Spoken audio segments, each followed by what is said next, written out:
¿Cuál es tu coeficiente de inteligencia emocional? Conversamos sobre emociones y sensibilidad entre amigos.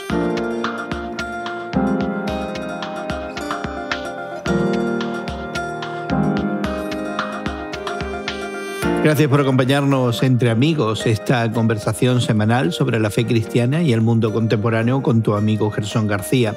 Hoy conversamos sobre la preferencia de muchas corporaciones de querer tener empleados emocionalmente inteligentes antes que empleados intelectualmente inteligentes. Quizá la pregunta es si se puede ser verdaderamente inteligente si excluimos la inteligencia emocional. Pero antes queremos invitarte a que te suscribas al podcast que acompaña este programa y que encontrarás en tu plataforma de podcast favorita. Nuestro podcast expande la conversación y te ofrece enlaces a los recursos que facilitan hoy este tema. Encuéntralo como Entre Amigos con Gerson García. La conversación con Guillermo Serrano que te presentamos hoy ocurrió a comienzos del 2019 cuando fuera de nuestros estudios se experimentaban 30 grados bajo cero. Estados Unidos continuaba su ronda de sanciones a Venezuela, la economía mundial continuaba en lento crecimiento y la influenza causaba estragos en el mundo. En esos días, un artículo del diario español El Mundo nos llamó la atención al sugerir que muchas corporaciones preferían la inteligencia emocional de sus empleados antes que un alto coeficiente intelectual. Nos llamó la atención que en el campo laboral, entender y responder apropiadamente a las emociones propias y ajenas fuera más importante que poder tomar decisiones basadas en hechos concretos, habilidades profesionales, ética laboral, datos y números. Ante esa preferencia, algunos se quejaban de que si ser sensible es lo que más se espera de nosotros, ¿estaremos creando un mundo de sensibleros, débiles y pusilánimes? Y nos llamó precisamente la atención esa conexión que se hizo entonces entre ser emocionalmente inteligente y ser, por lo tanto, débil de carácter. Te dejamos con esa conversación que tuve con Guillermo Serrano y que ya está en progreso. Y hacemos mantequilla y queso y saltamos.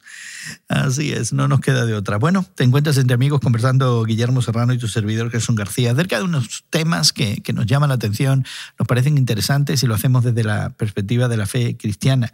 Y bueno, parece ser que muchas empresas, el mundo empresarial, el mundo corporativo, está muy interesado en que los empleados desarrollen antes inteligencia emocional que tengan un alto coeficiente intelectual, es decir, que sean más inteligentes con sus emociones que realmente con sus acciones y su manera de vivir. Así lo dice el diario El Mundo desde la capital española y nos da razones de por qué las empresas están prefiriendo esa inteligencia emocional, buscando trabajadores que tengan esa capacidad de entender las emociones propias, las ajenas y sepan negociarlas exitosamente, Guillermo. El mundo está al revés, ¿eh? Yo me formé en una época, pasando por toda la educación primaria, secundaria, universitaria, incluso seminario, en donde lo que se estimulaba y lo que realmente se apreciaba era la racionalidad de la persona. Es decir, cómo va a actuar en casos determinados utilizando los recursos lógicos a la mano y también usando toda la cuestión de la creatividad intelectual.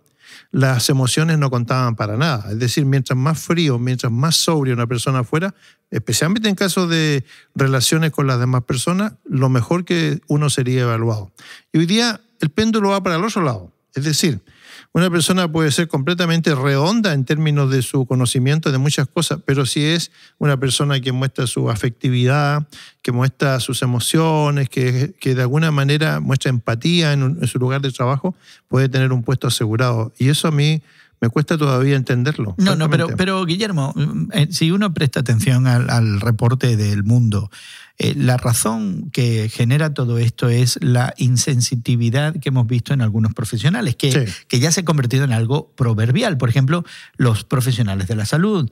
Viene esta callosidad ante las situaciones porque son personas que se exponen constantemente al dolor humano, al sufrimiento, a la enfermedad crónica, incluso a la muerte, y ellos en su quehacer profesional pues desarrollan esa capacidad de distanciarse emocionalmente. Desafortunadamente, uno de los productos productos de eso es que a veces son totalmente insensibles, ¿no? Y cómo dan las noticias o cómo tratan a pacientes que de otra manera están recibiendo una mala noticia que afecta a sus emociones. Entonces yo creo que hay un valor en el cuidado emocional de la gente y creo que desde lo que es servicio al consumidor hasta cómo te tratan en el aeropuerto cuando tienes que pasar la seguridad o cómo te trata el oficial de policía que te detiene por una infracción de tráfico o tu doctor o cualquier otro profesional, realmente hay un llamado de atención a la necesidad de prestar atención a que estoy tratando con seres humanos que tienen sentimientos, que tienen emociones. El médico mío, con el que yo me tuteo, sin embargo, es muy frío a la hora de darme sus diagnósticos, ¿no?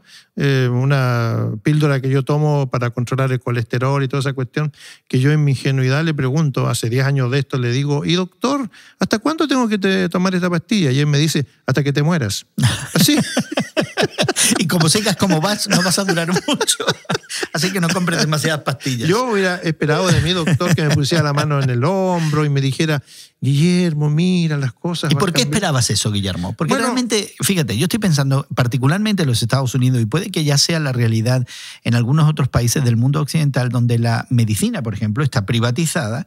Es una industria, no es un servicio de salud lo que tenemos, es la industria de la salud, sí, con las farmacéuticas, las compañías de seguros y, bueno, los proveedores de salud, hospitales y doctores.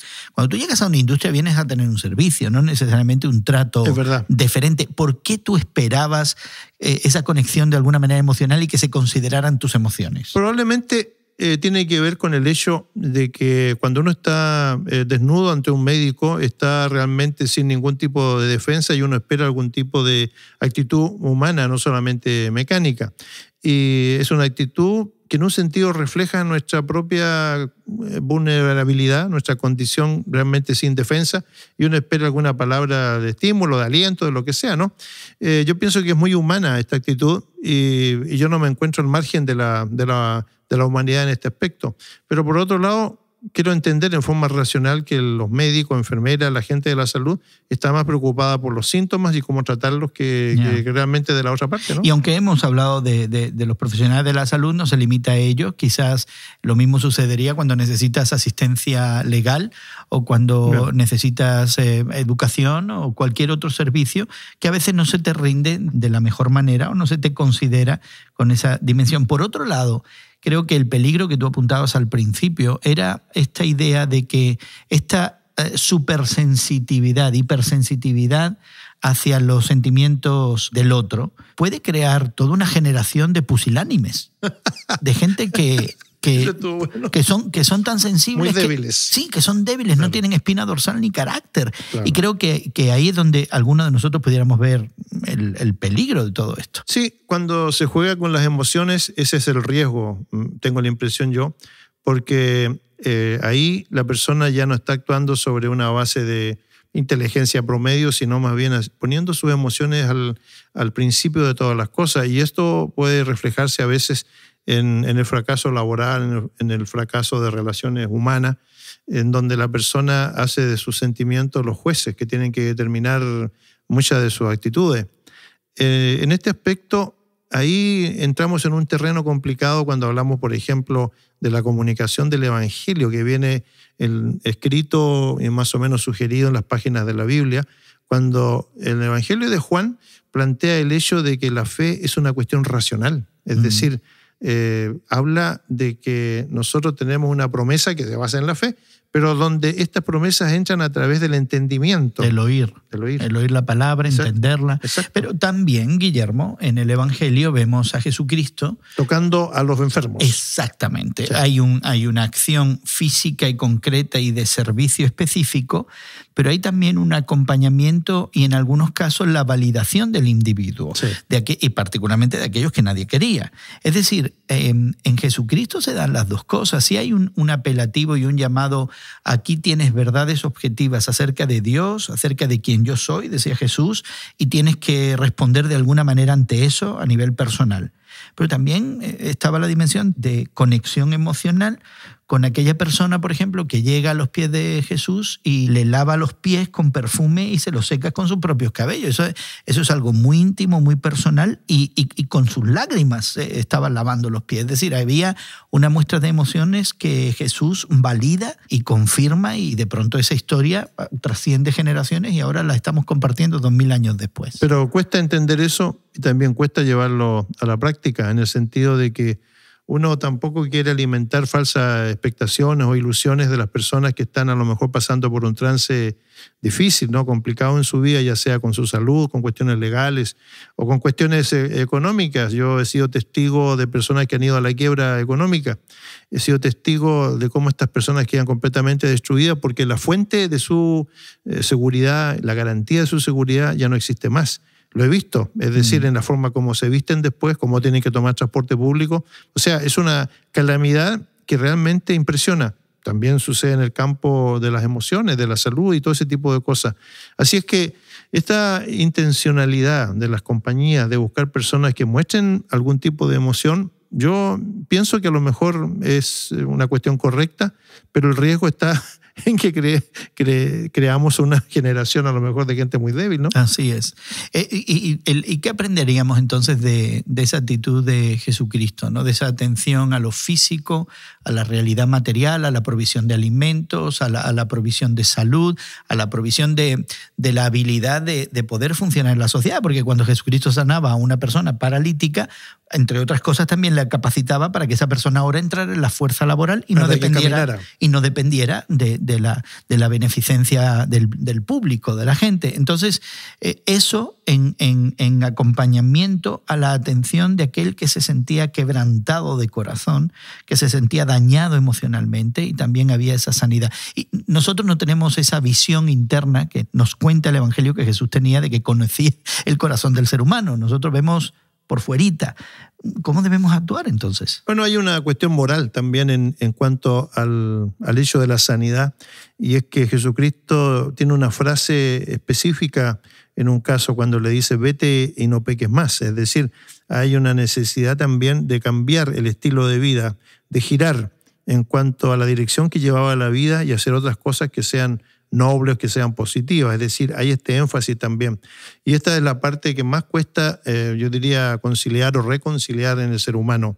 Por un lado, la persona que necesita afectos, pero por otro lado, la persona que necesita un cambio de estilo de vida, de acuerdo al poder que viene del mismo Dios que está presente en las acciones de los que confiesan la fe. Ya, fíjate que me acuerdo de una expresión en los Salmos que el salmista le dice a Dios: acuérdate de que somos de barro, que somos frágiles. Y yo creo que ese es un buen recordatorio para cada uno de nosotros, de recordar también no solamente la necesidad objetiva del otro, pero la fragilidad de aquel que tenemos delante de nosotros.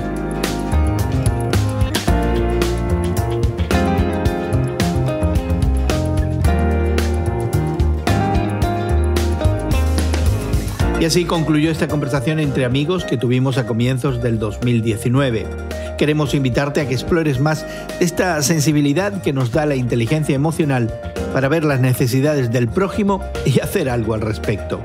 Suscríbete al podcast que acompaña este programa, donde te ofrecemos una conversación extendida, recursos adicionales y la posibilidad de comentar sobre este tema haciéndonos llegar tu opinión. Encuéntranos como Entre Amigos con Gerson García en Spotify, Apple Podcast, Google Podcast o en cualquiera de tus plataformas de podcast favoritas. Agradecemos a nuestros equipos técnicos en México, Brasil y Estados Unidos su trabajo para que esta conversación llegue hasta ti. Nuestra gratitud asimismo para Guillermo Serrano por darnos de su tiempo, y tu amigo Gerson García se despide de ti hasta otro momento en el que nos unamos a conversar entre amigos.